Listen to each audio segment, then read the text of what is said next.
Hello दोस्तों, स्वागत है आपका हमारे चैनल यूपी एग्जाम क्विज़र में। दोस्तों, आज के वीडियो में हम 1 जुलाई से संबंधित उत्तर प्रदेश करंट अफेयर और इसके अलावा यूपी एग्जाम्स के लिए मोस्ट इंपॉर्टेंट करंट अफेयर के क्वेश्चंस को डिस्कस करेंगे और हर एक क्वेश्चन से रिलेटेड आपको फैक्ट भी बताएंगे। और वीडियो के अंत में हम आपसे ये क्वेश्चन भी पूछेंगे जिसका जवाब आपको कमेंट बॉक्स में देना है। और अगर आपको इसकी PDF डाउनलोड करनी है तो आप हमारे टेलीग्राम ग्रुप से इसकी PDF डाउनलोड कर सकते हैं। टेलीग्राम ग्रुप की लिंक आपको वीडियो का डिस्क्रिप्शन में मिल जाएगी। तो चलिए शुरू करते हैं। आज का सेशन शुरू करने से पहले हम कल के क्वेश्चंस का रिवीजन करते हैं। कल का पहला क्वेश्चन है, हाल ही में ड्रोन हमला रोकने के लिए किस संस्थान ने विशेष तकनीक तैयार की है? इसका जो करेक्ट आंसर है वो है ऑप्शन नंबर ए, IIT कानपुर। अगला क्वेश्चन है, उत्तर प्रदेश के किस जिले में वैदिक सिटी बनने जा रही है? इसका जो करेक्ट आंसर है वो है ऑप्शन नंबर सी, अयोध्या। अगला क्वेश्चन है, उत्तर प्रदेश में कुपोषित बच्चों का स्वास्थ्य सुधारने के लिए कितने माह का अभियान चलाया जाएगा? इसका जो करेक्ट आंसर है वो है ऑप्शन नंबर बी, 3 माह। अगला क्वेश्चन है, निम्न में से किस देश ने वर्ष 2033 में अपना पहला क्रू मिशन मंगल पर भेजने की योजना बनाई है? इसका जो करेक्ट आंसर है वो है ऑप्शन नंबर सी, चीन। अगला क्वेश्चन है, निम्न में से किस भारतीय अर्थशास्त्री को IMF के उच्च स्तरीय सलाहकार समूह के सदस्य के तौर पर नामित किया गया है? इसका जो करेक्ट आंसर है वो है ऑप्शन नंबर ए, मोंटेक अहलूवालिया। अगला क्वेश्चन है, निम्न में से किस देश ने टीवी व ऑनलाइन प्लेटफॉर्म पर दिन के समय में जंक फूड के विज्ञापन पर रोक लगा दी है? इसका जो करेक्ट आंसर है वो है ऑप्शन नंबर सी, ब्रिटेन। अगला क्वेश्चन है, किस अंतर्राष्ट्रीय हवाई अड्डे में ACI का director general role of the excellence award जीता है? इसका जो करेक्ट आंसर है वो है option number B, Cochin international airport में। अगला क्वेश्चन है, किस बैंक ने Arogya health care business loan launch किया है? इसका जो करेक्ट आंसर है वो है ऑप्शन नंबर डी, SBI। अगला क्वेश्चन है, लॉन्च पुस्तक इट्स अ वंडरफुल लाइफ के लेखक कौन है? इसका जो करेक्ट आंसर है वो है ऑप्शन नंबर ए, रस्किन बॉन्ड। अब दोस्तों शुरू करते हैं आज का सेशन। आज का पहला क्वेश्चन है, हाल ही में उत्तर प्रदेश के नए DGP कौन बने? ऑप्शन नंबर ए है मुकुल गोयल, बी है नासिर कमाल, सी है RP सिंह और डी है हितेश चंद्र। इसका जो करेक्ट आंसर है वो है option number A, Mukul Goyal. Uttar Pradesh के नए DGP 1987 बैच के IPS अफसर मुकुल गोयल बनाए गए। IPS अफसर मुकुल गोयल मूल रूप से यूपी के मुजफ्फरनगर के रहने वाले हैं। मुकुल गोयल कानपुर, आगरा, बरेली रेंज के DIG और बरेली जोन के IG भी रह चुके हैं। फिलहाल मुकुल गोयल ADG BSF के पद पर तैनात हैं। मुकुल गोयल IIT दिल्ली से BTech हैं और MBA भी हैं। मौजूदा DGP हितेश चंद्र अवस्थी 30 जून को रिटायर हो गए हैं। दोस्तों, ये क्वेश्चन मोस्ट इंपॉर्टेंट है, आपको अच्छे से ध्यान रखना है कि उत्तर प्रदेश के नए DGP जो है वो कौन बनाए गए हैं। तो नाम ध्यान रखना है, मुकुल गोयल ये 1987 बैच के IPS अधिकारी हैं और वर्तमान में जो DGP थे उत्तर प्रदेश के हितेश चंद्र अवस्थी, उनका जो कार्यकाल है वो 30 जून को समाप्त हो गया है। और अब कौन बन गए हैं? तो मुकुल गोयल। और ये कहाँ के रहने वाले हैं ये भी आपको ध्यान रखना है। तो मूल रूप से ये उत्तर प्रदेश के मुजफ्फरनगर के, कहाँ के? मुजफ्फरनगर के ये रहने वाले हैं। और यहाँ पर आप इमेज में देख सकते हैं, ये हैं उत्तर प्रदेश के नए DGP मुकुल गोयल। अगला क्वेश्चन है, राष्ट्रपति रामनाथ कोविंद ने कहाँ अंबेडकर स्मारक एवं सांस्कृतिक केंद्र की आधारशिला रखी? ऑप्शन नंबर ए है कानपुर, बी है लखनऊ, सी है गोरखपुर और डी है वाराणसी। इसका जो करेक्ट आंसर है वो है ऑप्शन नंबर बी, लखनऊ। राष्ट्रपति रामनाथ कोविंद ने मंगलवार को लखनऊ में भारत रत्न डॉक्टर अंबेडकर स्मारक एवं सांस्कृतिक केंद्र की आधारशिला रखी। राष्ट्रपति ने यहां लोक भवन में राज्यपाल आनंदीबेन पटेल, उत्तर प्रदेश के मुख्यमंत्री योगी आदित्यनाथ और उत्तर प्रदेश के उप मुख्यमंत्री केशव प्रसाद मौर्य और दिनेश शर्मा की मौजूदगी में केंद्र की नींव रखी। उत्तर प्रदेश कैबिनेट ने ऐशबाग में अंबेडकर स्मारक सांस्कृतिक केंद्र के निर्माण के लिए राज्य के सांस्कृतिक विभाग के प्रस्ताव को मंजूरी दी थी। स्मारक ऐशबाग ईदगाह के सामने 5493.52 वर्ग मीटर नजूल भूमि पर बनेगा और इसमें डॉक्टर अंबेडकर की 25 फीट ऊंची प्रतिमा भी स्थापित की जाएगी। तो दोस्तों आपको ध्यान रखना है कि जो हमारे देश के राष्ट्रपति हैं श्री रामनाथ कोविंद, वो जो है उत्तर प्रदेश के दौरे पर आए और उन्होंने लखनऊ में डॉक्टर अंबेडकर स्मारक एवं सांस्कृतिक केंद्र की आधारशिला रखी। तो ये भी आपको ध्यान रखना है कि ये जो सांस्कृतिक केंद्र है इसकी आधारशिला किसने रखी, तो राष्ट्रपति रामनाथ कोविंद ने। और दोस्तों जो स्मारक बनाया जाएगा लखनऊ में ऐशबाग ईदगाह के सामने, तो उसमें जो है डॉक्टर अंबेडकर की 25 फीट ऊंची प्रतिमा भी स्थापित की जाएगी, ये भी आपको ध्यान रखना है। अगला क्वेश्चन है, स्पोर्ट अथॉरिटी ऑफ इंडिया ने उत्तर प्रदेश के किस शहर को खेलो इंडिया सेंटर के लिए चुना? ऑप्शन नंबर ए है लखनऊ, बी है नोएडा, सी है कानपुर और डी है मेरठ। इसका जो करेक्ट आंसर है वो है ऑप्शन नंबर डी, मेरठ। और दोस्तों स्पोर्ट अथॉरिटी ऑफ इंडिया ने मेरठ के कैलाश प्रकाश स्पोर्ट स्टेडियम को खेलो इंडिया सेंटर के लिए चुना है। और यहाँ पर इमेज में देख सकते हैं, यह है मेरठ का Kailash Prakash sport stadium.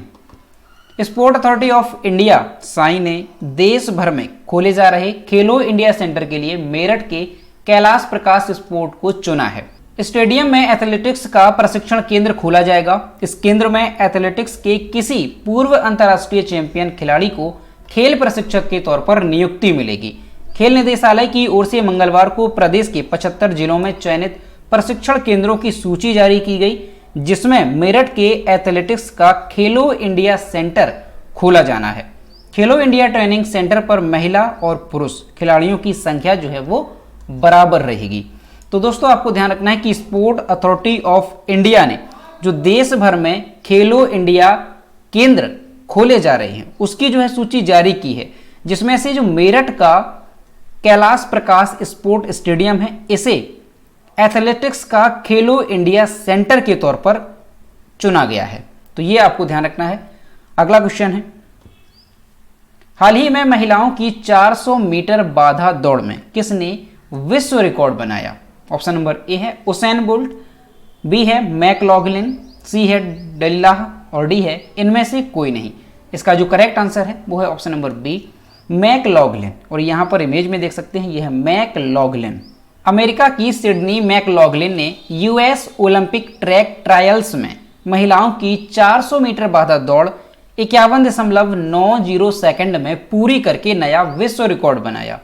McLaughlin को ओलंपिक और विश्व चैंपियन डलिलाह मोहम्मद से कड़ी चुनौती मिली, लेकिन आखिर में वह अपनी इस प्रतिद्वंदी को पीछे छोड़ने में सफल रही। मैकलॉगलिन ने 0.26 सेकंड से रिकॉर्ड तोड़ा और डलिलाह को 0.52 सेकंड से पीछे छोड़ा। पिछला रिकॉर्ड भी डलिलाह के नाम पर ही था। उन्होंने 2019 में दोहा में विश्व चैंपियनशिप में 52.16 सेकंड के साथ यह रिकॉर्ड बनाया था। तो दोस्तों आपको ध्यान रखना है, क्वेश्चन भी इंपॉर्टेंट है कि यूएस ओलंपिक ट्रैक ट्रायल्स में जो महिलाओं की 400 मीटर बाधा दौड़ है उसमें नया विश्व रिकॉर्ड जो है वो किसने बनाया है? तो ये बनाया है मैकलॉगलिन ने। और इन्होंने 400 मीटर की जो बाधा दौड़ है वो कितने समय में पूरी की? तो 51.90 सेकंड में इन्होंने ये दौड़ पूरी की। अगला क्वेश्चन है, निम्नलिखित में से किस देश ने विशाल बेहतन जल विद्युत संयंत्र की 2 इकाइयों को ऑपरेशनलाइज किया, जो दुनिया भर में निर्माणाधीन सबसे बड़ी जल विद्युत परियोजना है? ऑप्शन नंबर ए है चीन, बी है जापान, सी है रूस और डी है भारत। इसका जो करेक्ट आंसर है वो है ऑप्शन नंबर ए, चीन। चीन ने विशाल बेहतन जल विद्युत संयंत्र की 2 इकाइयों को ऑपरेशनलाइज किया, जो दुनिया भर में निर्माणाधीन सबसे बड़ी जल विद्युत परियोजना है। बेहतन जल विद्युत परियोजना का निर्माण चाइना 3 गॉर्जेस कॉरपोरेशन ने किया, जो दुनिया के सबसे बड़े हाइड्रो पावर प्लांट का संचालक है। इस परियोजना की कुल स्थापित क्षमता 16 मिलियन किलोवाट है। तो दोस्तों आपको अच्छे से ध्यान रखना है कि दुनिया भर में निर्माणाधीन सबसे बड़ी जल विद्युत जो परियोजना है वो कहाँ पर स्थापित की जा रही है? तो ये चीन में स्थापित की जा रही है। और ये जो जल विद्युत परियोजना है ये कौन सी है? तो ध्यान रखना है, बेहतन जल विद्युत परियोजना जो है ये दुनिया की सबसे बड़ी निर्माणाधीन जल विद्युत परियोजना है। अगला क्वेश्चन है, केंद्रीय रक्षा मंत्री राजनाथ सिंह ने सूचित किया है कि भारत के पहले स्वदेशी विमान वाहक IAC फर्स्ट को किस वर्ष तक चालू करने की योजना है? ऑप्शन नंबर ए है 2023, बी है 2024, सी है 2022 और डी है 2050। इसका जो करेक्ट आंसर है वो है ऑप्शन नंबर सी, 2022।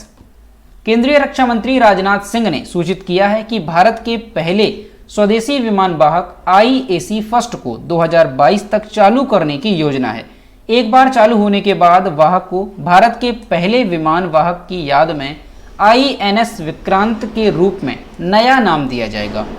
IAC वन वाहक Cochin shipyard limited CSL Kochi Kerala में एक सार्वजनिक निजी भागीदारी के तहत बनाया जा रहा है। इसमें डिजाइन से लेकर निर्माण में इस्तेमाल होने वाले स्टील से लेकर प्रमुख हथियारों और सेंसर तक लगभग 75% स्वदेशी सामग्री शामिल है। तो दोस्तों आपको ध्यान रखना है कि भारत के पहले स्वदेशी विमान वाहक को 2022 तक चालू करने की योजना जो है वो बनाई गई है। अगला क्वेश्चन है, रक्षा अनुसंधान एवं विकास संगठन DRDO ने दोहरी मार करने वाली किस परमाणु मिसाइल का सफल परीक्षण किया है? ऑप्शन नंबर ए है पृथ्वी, बी है अग्नि प्राइम, सी है निर्भय और डी है इनमें से कोई नहीं। इसका जो करेक्ट आंसर है वो है ऑप्शन नंबर बी, अग्नि प्राइम। रक्षा अनुसंधान एवं विकास संगठन यानी DRDO ने दोहरी मार करने वाली अग्नि प्राइम मिसाइल का सफल परीक्षण किया है। सतह से सतह पर मार करने वाली इस बैलिस्टिक मिसाइल की मारक क्षमता 2000 किलोमीटर तक है। DRDO ने ओडिशा के तट पर APJ अब्दुल कलाम द्वीप से अग्नि प्राइम का सफलतापूर्वक परीक्षण किया। यह मिसाइल परमाणु हथियार ले जाने में भी सक्षम है। तो दोस्तों आपको ध्यान रखना है कि जो DRDO है उसने दोहरी मार करने वाली अग्नि प्राइम मिसाइल का जो परीक्षण है वो कहां पर किया है? तो उड़ीसा के तट पर APJ अब्दुल कलाम द्वीप से अग्नि प्राइम जो मिसाइल है उसका सफल परीक्षण किया है। और ये जो मिसाइल है ये सतह से सतह पर मार करती है और ये जो है 2000 किलोमीटर तक की इसकी मारक क्षमता है। अगला क्वेश्चन है, केंद्र सरकार ने हाल ही में अटॉर्नी जनरल के वेणुगोपाल का कार्यकाल एक बार फिर से कितने साल के लिए बढ़ा दिया है? ऑप्शन नंबर ए है 1 साल, बी है 2 साल, सी है 3 साल और डी है 4 साल। इसका जो करेक्ट आंसर है वो है ऑप्शन नंबर ए, 1 साल। केंद्र सरकार ने हाल ही में अटॉर्नी जनरल के वेणुगोपाल का कार्यकाल 1 साल के लिए बढ़ा दिया है। अब वेणुगोपाल अपने पद पर 30 जून 2022 तक बने रहेंगे। इसके पहले 2020 में उनका कार्यकाल 1 साल के लिए बढ़ाया गया था। तो इस तरह से ये उनका दूसरा एक्सटेंशन है। के वेणुगोपाल को 1 जुलाई 2017 को भारत का अटॉर्नी जनरल बनाया गया था। उन्होंने भारत के 15वें अटॉर्नी जनरल के रूप में 3 साल के लिए शपथ ली थी। तो दोस्तों आपको ध्यान रखना है कि हाल ही में जो अटॉर्नी जनरल हैं के वेणुगोपाल, उनका कार्यकाल जो है वो फिर से 1 साल के लिए बढ़ा दिया है और पिछली बार भी उनका जो कार्यकाल है वो 1 साल के लिए बढ़ाया गया था। तो इस तरह से इनका जो कार्यकाल है ये दोबारा से 1 साल के लिए बढ़ाया गया है। और दोस्तों ये जो अटॉर्नी जनरल हैं ये होते कौन हैं? तो ये जो है भारत सरकार का मुख्य कानूनी सलाहकार होता है और भारत के सर्वोच्च न्यायालय में सरकार का मुख्य वकील होता है। और ये जो अटॉर्नी जनरल होते हैं ये राष्ट्रपति के प्रसाद पर्यंत पर अपने पद पर बने रहते हैं और देश का सर्वोच्च कानूनी अधिकारी भी जो है अटॉर्नी जनरल को कहा जाता है। और इन्हें भारत के संविधान के अनुच्छेद 76 के तहत जो है इनकी नियुक्ति की जाती है। अगला क्वेश्चन है, हाल ही में किस भारतीय ने ISSF विश्व कप में 25 मीटर पिस्टल स्पर्धा में स्वर्ण पदक जीत लिया है? ऑप्शन नंबर ए है राही सरनोबत, बी है मनु भाकर, सी है हिना सिद्धू और डी है इनमें से कोई नहीं। इसका जो करेक्ट आंसर है वो है ऑप्शन नंबर ए, राही सरनोबत। भारतीय निशानेबाज राही सरनोबत ने ISSF विश्व कप में महिलाओं की 25 मीटर पिस्टल स्पर्धा में स्वर्ण पदक जीता, जबकि युवा खिलाड़ी मनु भाकर 7वें स्थान पर रही। मौजूदा विश्व कप में भारत का यह पहला स्वर्ण है जबकि कुल चौथा पदक है। इससे पहले भारतीय निशानेबाजों ने 1 रजत और 2 कांस्य पदक जीते हैं। तो दोस्तों ये क्वेश्चन भी इंपॉर्टेंट है, आपको अच्छे से ध्यान रखना है कि भारतीय निशानेबाज कौन? राही सरनोबत। इन्होंने ISSF विश्व कप में महिलाओं की 25 मीटर पिस्टल स्पर्धा में स्वर्ण पदक जीत लिया है और ये जो है मौजूदा विश्व कप में भारत का पहला स्वर्ण पदक है। और यहां पर इमेज में देख सकते हैं ये है राही सरनोबत। अगला क्वेश्चन है, नेशनल एंटी डोपिंग एजेंसी के पैनल ने निम्न में से किस महिला क्रिकेटर को डोप टेस्ट में फेल होने पर 4 साल का प्रतिबंध लगा दिया है? ऑप्शन नंबर ए है शेफाली वर्मा, बी है अंशुला राव, सी है स्मृति मंधाना और डी है मिताली राज। इसका जो करेक्ट आंसर है वो है option number B, Anshula Rao. भारतीय महिला cricketer Anshula Rao dope test में फेल हो गई, जिसके बाद नेशनल एंटी डोप एजेंसी ने उन पर 4 साल का प्रतिबंध लगा दिया है। अंशुला डोप टेस्ट में फेल होने वाली भारत की पहली महिला क्रिकेटर हैं। मध्य प्रदेश से ताल्लुक रखने वाली अंशुला के दोनों सैंपल की टेस्टिंग के बाद यह फैसला लिया गया है। तो दोस्तों आपको ध्यान रखना है कि जो क्रिकेटर हैं अंशुला राव, ये डोप टेस्ट में फेल होने वाली पहली महिला क्रिकेटर हैं। तो आपको इनका नाम अच्छे से ध्यान रखना है। और ये जो है किस राज्य से संबंधित है? तो मध्य प्रदेश से ये संबंधित है। तो दोस्तों ये थे 1 जुलाई से संबंधित उत्तर प्रदेश करंट अफेयर और इसके अलावा यूपी एग्जाम्स के लिए मोस्ट इंपॉर्टेंट करंट अफेयर के क्वेश्चन जो कि हमने डिस्कस किए। अब हम देखते हैं कल के वीडियो का क्वेश्चन जो हमने आपसे पूछा था। तो यह है कल के वीडियो का क्वेश्चन जो हमने आपसे पूछा था, हाल ही में उत्तर प्रदेश से किसे डॉक्टर BR अम्बेडकर पुरस्कार 2021 से सम्मानित किया गया? इसका जो करेक्ट आंसर था वो ऑप्शन नंबर सी था, अर्जुमन जैदी। और लगभग सभी स्टूडेंट्स ने इसके सही जवाब किए। और मैं आपसे हर रोज कहता हूं कि जो भी क्वेश्चन आपसे पूछा जाए तो सभी लोग उसका आंसर जरूर किया करो। तो ये है आज का क्वेश्चन, हाल ही में दुनिया की नंबर 1 तीरंदाज कौन बनी? ऑप्शन नंबर ए है सौरभ कुमार, बी है दीपिका कुमारी, सी है अतनु दास और डी है संगीता। तो इसका जो भी करेक्ट आंसर है वो आपको कमेंट बॉक्स में बताना है। तो दोस्तों अगर आपको आज का वीडियो पसंद आया हो तो वीडियो को लाइक करें, शेयर करें और अगर चैनल पर नए हैं तो चैनल को सब्सक्राइब करना ना भूलें। साथ ही बेल आइकन को भी प्रेस करें ताकि टाइम टू टाइम नोटिफिकेशन आप तक पहुंचता रहे। तो मिलते हैं नेक्स्ट वीडियो में। Thank you.